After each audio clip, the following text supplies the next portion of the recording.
pag nagka-sense ako, kausap ko yung sarili ko sa salamin sa Dubai, at pag nagka-sense ako, mapapansin mo na ako. Yun yung naging hugot ko.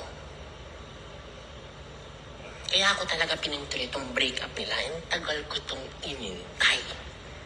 Itong perfect opportunity na to. Lahat ng chismis about kay Daniel. Alam niyo na, mahilig kasi ako mag-chat-chat-chat ng mga iba't ibang babae. Aminado naman ako dun. Alam niyo, mabuti naman akong lalaki. Mabuti naman akong tao. Mabuti naman akong boyfriend. Mabait ako. Jowa. Kung may narinig kayo mga kasiraan sa akin tungkol sa mga iba kong ex, baka siya lang nakakaalam nun. Baka, siyempre, kwento mo yan, masama ako dyan, di ba? Pero pag tinanong nyo na may iba kong ex, may mga 15 din yun. Pag tinanong nyo naman sila, mabait naman ako. Isa lang talaga yung problema ko na sasabihin nila sa yung na same na comment. Mahilig ako makipag-chat. At dahil mahilig ako makipag-chat, ang dami ko nasasagap na chismis. Ang tagal ko nang alam yung pambababae ni, tagal na, legit yan. Pero iniipon ko lang. Saan ko iniipon? Iniipon ko na mag-break sila. Iniintay ko na yung perfect opportunity na i-explore ko.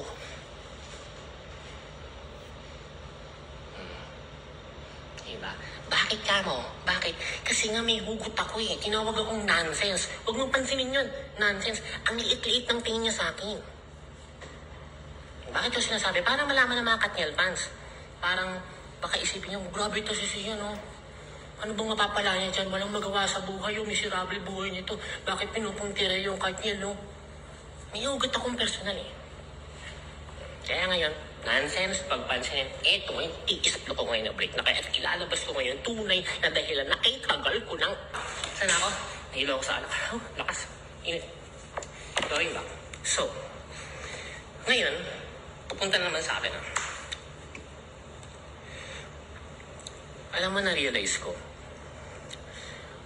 nandun na ako sa point ng buhay ko na kaya ko palang sumira ng karir. Sa totoo lang, no? Sabi ko, grabe naman pala tong, parang kakaiba yung power na binigay sa akin ni Lord. Parang, kaya ko palang sumira ng karir ngayon. Kaya kong sumira ng buhay ngayon. And at the same time, kaya ko rin linisin yung pangalan ng isang taong sinisiraan. So, for example, sino ba yung tropa ko na lagi may issue, lagi may problema? Si Zainab. Diba? Palagi yung nasisiraan. Ang dami-dami mga sinasabi yan. Maraming nakakaaway yan. Sino ba yung palaging nagpo-post pag nadadali na si Zainab? Siyempre, yung kanyang besi-besi tropa na si Sian. Pero ako naman, pag alam kong nasa mali yung tropa ko, hindi ka dedepensahan, masisira ako dyan eh.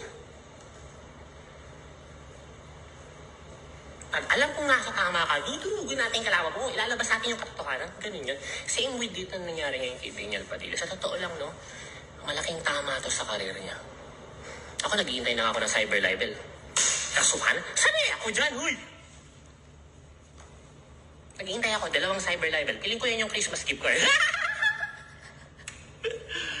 Oh, siyempre alam nilabas ko yun eh. In-expose ko yun. Siyempre, may consequences yung actions ko.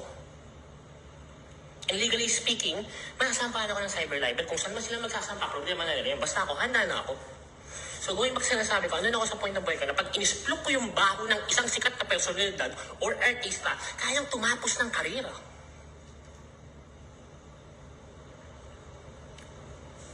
Bakit ka mo? Yung image nila sa publiko, yun ang brand, yung pinaka-pera nila, yung million nila, yung pinaka-brand nila. May katumbas na halaga yung brand na yun. Million. And dahil sa inisplok kong to, maapektuhan yun. Siyempre, makaka-move on din ang publiko after 6 months. Alam mo naman sa Pilipinas, issue lang ngayon. Bukas nakalimutan na.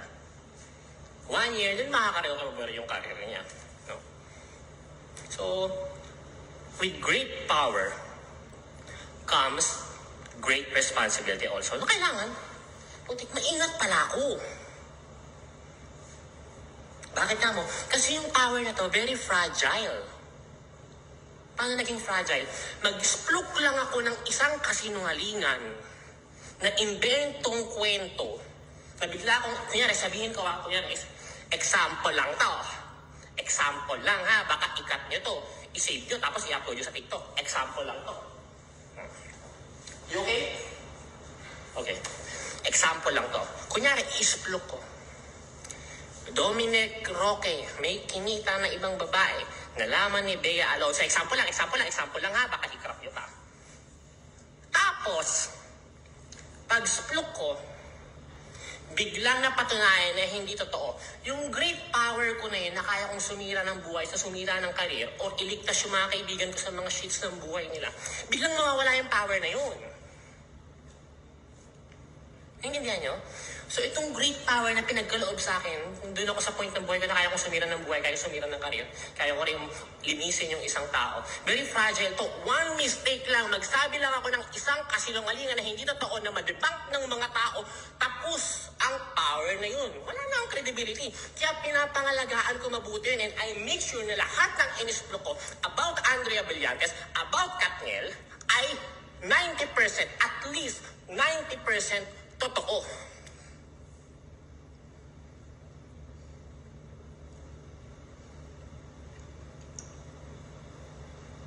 Kaya kung sasabihin niyo sa akin, o itatanong niyo, totoo ba yung mga pinagsasabi ni Sian?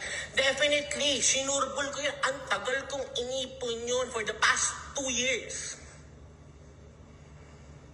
Naku, baka nag-iimbento lang naman. Hindi naman very loyal naman itong si Daniel, hindi naman babae. Tagal kong inipon yun.